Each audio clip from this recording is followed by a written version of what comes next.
खुलुमबाय। दिनै आंनि बिपिएल हान्जानि सासे सोद्रोमा जानानै बिटिआर हालामनि मोनफ्रोमबो हारिनि जातिनि बिदा फंबाय बिब' बिनानावमोननिसिम फैगौ रंजालि बैसागुनि हामलायथिखौ बावहरबाय आरो आंनि खुलुमनायखौबो बावहरफाबाय। सार मोनसे जोङो दिनैनि दिनाव मोनसे कुइसन फैबाय थादों जेनेबा बे बिटिसि एबा बे जोंनि दानि बिटिआर एकर्ड गोबां फारागखौ जेनेबा बुंनो थाङोबा गोबां जोंनि बिपिएफ दोलोनि मानसिफ्रा बुंगासिनो दङ बिटिआर एकर्डआव जेबो गैया। बेखौ सारा मा बुंगोन? मोनसे खोन्थाया ओरैबायदि दैखराव थानाय एम्बुआ गावखौनो सागोराव थानाय बायदि मोनो आरो दैखर आरो सागोरनि डिफारेन्सखौ बाहेरायाव थानाय मानसियासो सिनायो। दानिया बिथांमोना होनदों बिटिआर एकर्डआ बिटिसि एकर्डजों जेबो थफाबथि गैया एबा फारागथि गैया होननानै। आं मोनसे बाथ्राखौनो बुंनो नागिरदों, थांनाय एसेम्बलि इलेक्सननि गेजेरजों नोंथांमोना मोननो हादों फिथाइखौ रोखा रोखानो।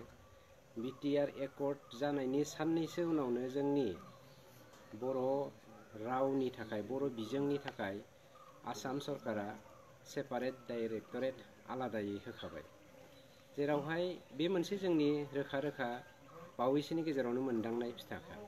आं बिथांमोनखौसो सोंनो नागिरदों, बिथांमोननि एकर्डनि थ्रुयैदि जा इन्स्टिटिउसन बिथांमोना गंब्रै गंबासोल' लाबोदों, बिथांमोननिख्रुइ जोंनि जा एकर्डनि दफाफोरजों मोनबोनाय इन्स्टिटिउसनफोर, बे इन्स्टिटिउसनफ्रा 10 गुन बारा दं। बिथांमोना स्मल स्केल इन्डास्ट्रिनि गेजेरजों बिटिसि हालामनि गासैबो जाति जनगोष्ठीखौ डेभेलपमेन्ट खालामनो नागिरदोंमोन, नाथाय जोङो दिनै मिडियाम इन्डास्ट्रिनि गेजेरजों जोंनि बिदा फंबाय बिब' बिनानावफोरखौ जोङो रिहेबिलिटेसन होनानै बा संस्थापन होनानै गुबुन हालामाव खामानि मावहैनाङैनि मोनसे बेबस्थाखौ जों लादों। बिथांमोना होनदों बिटिआरआ बिटिसिनि बायदियानो एबा बिटिसियानो, बेवहाय जेबो फारागथि गैया होननानै। आं बेखौ कुइसन खालामनो लुबैदों, बेयो जुदि बिटिआरआ बिटिसियानोमोनब्ला बिटिसि एकर्डनि गेजेरजों नोंथांमोना बिटिसिनि बायजोआव थानाय जोंनि बर' फंबाय बिदामोननि थाखाय मा मावदोंमोन? दिनै कार्बि आंलंआव थानाय बर'फोरा एसटि मोननाय जाथों होननानै नोंथांमोननि एकर्डनि दफानि गेजेरजों लिरथाखानाय दङमोन, नाथाय 17 बोसोराव नोंथांमोना दिनै होफैनो हादोंना? बिटिसिनि बायजोआव थानाय बर' हारिफोरा राजखान्थि बिथिङाव, रांखान्थि बिथिङाव, समाजखान्थिनि बिथिङाव गब'नानै दङमोन। बिथांमोनखौ दिनै बिटिआर सुक्तिनि गेजेरजों बर' कसारि वेलफेयार काउन्सिल लाबोना होफैबाय। बे मोनसे जौगानायनि सिन नङाना? आरो मोनसे बुंबावनो नागिरदों, इनक्लुसन आरो एक्सक्लुसननि गेजेरजों जोङो कमिसन दानानै बावैसोनि गेजेरजोंनो जोङो जुदिहे कर'ना भाइरासनि जेंनाया जोबोब्ला राजखान्थि बिथिङाव आखाइ होनानै आसाम सरकारनि दैदेननाय बायदियै जोङो जेब्ला इलेक्सन जानो गोनां जागोन, बेवहाय जोंनि हान्जाया थाबैनो जुदि बे सरकारखौ दानो हायोब्ला बिटिसियावहाय जोङो खोब खम समनि गेजेरजोंनो कमिसन दानानै जोङो इनक्लुसन आरो एक्सक्लुसनखौ मावजोबनानै जोङो 60टा सिटनि कनस्टिटिउन्सिनि बाथ्राखौ बोनानै मोनसे आबुं बिटिआर दानो थांगासिनो दङ।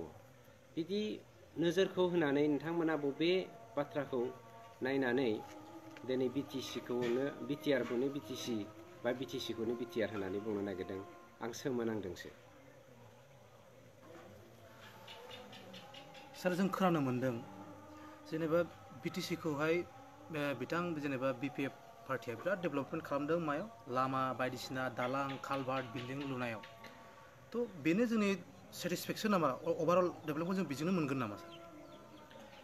सोलोंथाइ गैयै मोनसे हारिया इयुन गैयै मोनसे हारिफोरबायदि।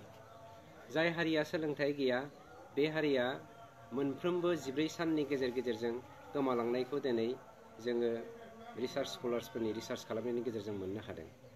जोंनि बिपिएफ हान्जाया बेसेबां सोलोंथाइ गोनां दैदेनगिरिफोर दङ जों साफ्रोमबो मिथिखागौ। बिथांमोना जाग्लुंनाय, लोंग्लुंनाय, बेरायग्लुंनाय, सोबख्लुंनाय सोबख'नाय बायदिसोनो गोजोबनानै दङ। आरो बिथांमोननि जा जोंनि गेजेराव रिउमार लाबोनाय, बे रिउमार लाबोनाया जोंनि बर' माहारि आरो बे बिटिसि हालामाव थानाय बा बिटिआर हालामाव थानाय गासैबो जाति जनगोष्ठिफोरखौ जाम्बा खालामनानै बिबेकहीन खालामनानै सोबख'बावनो नागिरनायनि मोनसे थान्दानि अनगा गुबुन जेबो गैया। नंखायनो आं इउपिपिएल हान्जानि सासे सोद्रोमा जानानै बेखौनो खावलायनो नागिरदों, जोङो फै जोंनि बिबेकजों जोङो बिपिएफ हान्जानि बेरेखायै दावहा नांनि। बिथांमोना थांनाय 17 बोसोराव गासैबो जोंनि जा मोननांगौ मोन्थाय, बे मोन्थायफोरखौ सोबख'नानै जोंखौ गोजानाव दोनदों। आरो बिथांमोना नाय दिनै क'क्राझार टाउना बिपिएफ टाउन, बिनि अनगा बिथांमोना मा मावदों? दिनै मोनसे लामाखौनो बिथांमोना 7 बार 8 बार सेंसन खालामनानै जागासिनो दङ। गोबां लेखा गोरों गथ'फोरखौ नोंथांमोननो सेंसन होगोन होननानै गावनि थाखाजोंनो बिथांमोना लन लानानै गावनि न'खरनि धन सम्पतिखौ फानग्लुंनानै लामा दालां बानायग्लुंनानै दिनै बिथांमोना बे बिलखौ होआखै।